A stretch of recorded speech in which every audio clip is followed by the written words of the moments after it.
आज धर्मेंद्र 81 साल के हो गए हैं। सदाबहार अभिनेता धर्मेंद्र आज भी उतने ही जिंदा दिल हैं जैसे वो अपनी जवानी के दिनों में हुआ करते थे। अपने जन्मदिन पर न सिर्फ उन्होंने एपीएन को बधाई दी बल्कि अपनी जिंदगी के कई राज भी खोले। धर्मेंद्र से हमारे वरिष्ठ सहयोगी सुमंत मिश्रा ने की खास बातचीत।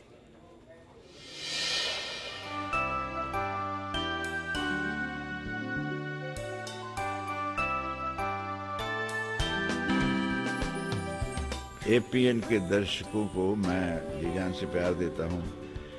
मेरे ख्याल से मेरी प्यार मोहब्बत की खुशबू आप तक हमेशा ही पहुँचती रही है। जन्मदिन पर बहुत सारी बधाई।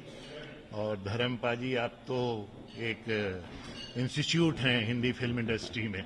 भले आपको लोगों ने पहलवान बोला शुरू में, लेकिन आप तो अपने से अपने बल पर जो मुकाम हासिल किए हैं, तो इतने सालों में आपको अगर पूछा जाए कि ये सारी जिंदगी कैसी लगी? ये पलों की तरह गुजर गई जिंदगी, तो ऐसे गुजर जाती है ना, पता नहीं चलता।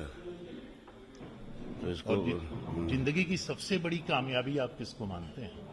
मोहब्बत, लोगों का प्यार। इससे बड़ी कामयाबी क्या होगी? शोहरत नहीं चाहिए, चाहत चाहिए, और चाहत मिल रही है। चाहत मैं जानता हूँ कैसे लूटी जाती है। मोहब्बत का लटेरा हूँ मैं, लूट लेता हूँ और फिर बांटता हूँ जी भर के। और नाकामयाबी अगर पूछा जाए तो कोई ऐसा लगता है कि कोई नाकामयाबी भी आपके साथ जिंदगी में जुड़ी? नाकामी मेरे पास नहीं आई कभी भी। नाकामी मेरे पास से गुजर जाती है, डरती है नाकामी मुझसे। इसलिए 55 साल से ज्यादा हो गया, नाकामी मेरे सामने नहीं आती, बहुत डरती है मुझसे, भाग जाती है। वो तो आपसे विलेन लोग भी डरते थे। नहीं, नाकामी भी भाग जाती है। एक चीज कहा जाता है कि आप अपनी माँ को अपनी सारी चीजों का श्रेय देते हैं। जी हाँ, बिल्कुल। तो माँ की कोई कुछ ऐसी याद हो जो आप बांटना चाहेंगे? माँ का हर पल एक याद है। मैं अभी भी माँ को याद कर रहा था। तो जन्म देने वाली को आप किसी पल भूल नहीं सकते। आप जब दुख में होते हैं तो भी माँ ही याद आती है। आप खुश होते हैं तो लगता है माँ, तो माँ तो है ही नहीं। आज उस माँ को ये बताऊंगा। बाप से भी प्यार करता था, मगर ये, लेकिन माँ के आप लाडले थे। माँ का तो लाडले सभी होते हैं। नहीं, आप कुछ ज्यादा थे भाइयों में सर। बिल्कुल, लेकिन बाप का श्रेय बाप को मिलता नहीं कभी। बाप बहुत कुछ करता है, हम डरते रहते हैं, लेकिन पूरा आपका कैरियर बाप प्लान करता है। और मेरा कैरियर सारा थोड़ा उसने प्लान कर दिया, ऊपर वाले ने। वो यहाँ ले आया। बाप उसके अगेंस्ट थे कि एक्टर क्या होते हैं। वो तो बहुत अजीब सी बात के नाम से याद करते हैं उनको। बहरहाल एक्टर बन गया मैं। माँ मेरे साथ थी, आज भी मेरे साथ, आज भी आशीर्वाद देती है मुझे। कोई ऐसी ख्वाहिश जो आपकी रह गई हो, या कोई ऐसा रोल जो आप पर्दे पे नहीं कर पाए हो? जिस दिन ख्वाहिशें खत्म हो जाएंगी, इंसान उस दिन चला जाएगा। हर रोज नई ख्वाहिश होती है, हर घड़ी एक ख्वाहिश होती है, और उस ख्वाहिश को पूरा करने के लिए भगवान ने शेर जैसा दिल भी दिया है, अच्छा दिमाग भी दिया है। कोशिश करता हूँ उसको पालूं।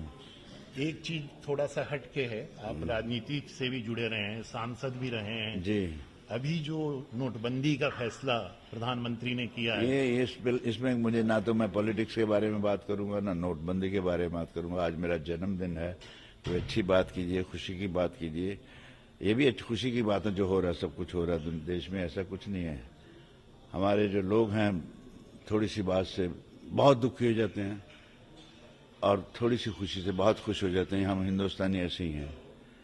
तो ये चलता आ रहा है सब कुछ। ये आहिस्ता आहिस्ता सब इतना खूबसूरत हो जाएगा, जो मेरी फीलिंग है। बाकी आप लोगों की पता नहीं क्या है। सब कुछ ठीक होने वाला है, थोड़ा वक्त लगेगा। आज आपका जन्मदिन है, तो आपका अब तक का सबसे यादगार जन्मदिन कौन सा रहा? आज का दिन, हर जन्मदिन तो अच्छा ही होता है। ऐसी कोई शैतानी की हो अपने जन्मदिन के दिन, या कोई ऐसा बचपन में कोई तोहफा शैतान? मांगा हो अपने मम्मी पापा ने? नहीं, मैं तो मेरे अंदर शैतानी भी बहुत भरी हुई है। शैतान नंबर 1 हूँ मैं। हर चीज में मैं कहीं ना कहीं बाजी करता रहता हूँ। शैतान भी हूँ, शरीफ भी हूँ, सब गुण उसने दिए हैं, लेकिन अच्छा इंसान हूँ। जी सर। और अच्छा इंसान होने के नाते मुझे बेपना प्यार मोहब्बत नसीब हो रहा है। और ये मेरी फितरत है, और फितरत बदलती नहीं है। पैदा होने से आज तक मैं एक अच्छा इंसान बन के रहा हूँ, जिया हूँ, और ऐसे ही रहूंगा। कहाँ आदतें बदलती हैं? आपकी बदली है? आप अपनी आदतों को याद कीजिए। आप क्या थे बचपन में?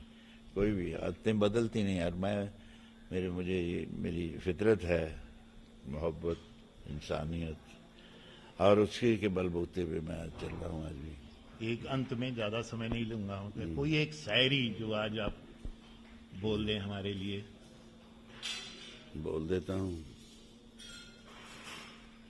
हम लोग एक्टर लोग ढंडोरा बहुत पीटते हैं ना आजकल, जो वो काम करते थे डुगडुगी लेके शहरों में, रिक्शा में, रिक्शे सुनिए में, जनाब टांगे वाला पर, हाँ। क्या आज ये पिक्चर लगी है, 3 शो हैं, ये है, 4 है, औरतों के लिए मंगलवार को खास शो है, ये हम एक्टर लोग करने लगे। तो उसके लिए मैं एक शेर बोल देता हूं कि चल रहे हो तो बताने की जरूरत नहीं, चल रहे हो तो बताने की जरूरत नहीं, रुक गए जिस दिन पूछेगा कोई नहीं। जानते हैं जो ढोल वो पीटते नहीं, चलते रहते हैं बस मुड़कर देखते नहीं। Thank you sir. और एक नए साल पे आप एपीएन के दर्शकों के लिए अगर कुछ बोल दें आने वाले नए साल पर। एपीएन के दर्शकों को मैं जी जान से प्यार देता हूं। मेरे ख्याल से मेरी प्यार मोहब्बत की खुशबू आप तक हमेशा ही पहुंचती रही है, इसीलिए आज आप मेरा ये इंटरव्यू लिया जा रहा है। ये जानते हैं धर्मेंद्र क्या है, कैसा है, आप भी जानते हैं। तो आप सबको बहुत सा प्यार, बहुत सी दुआएं। Be a great human being, love each other. हम इंसानियत के कोख से पैदा हुए थे और इंसान का फर्ज पहला क्या है वो याद कीजिए। बतौर इंसान को पहले मोहब्बत कीजिए, बाद में स्टैंप लग जाती है, ये हिंदू है, मुसलमान, सिख, ईसाई, लेकिन we are human being and love humanity, love every human being. That's all. मेरे ख्याल से आप समझ गए होंगे। जी सर। इशारा, धर्मेंद्र का इशारा बहुत होता है मेरे दोस्त। अब मैं हंस के भी कह देता हूँ, लव यू।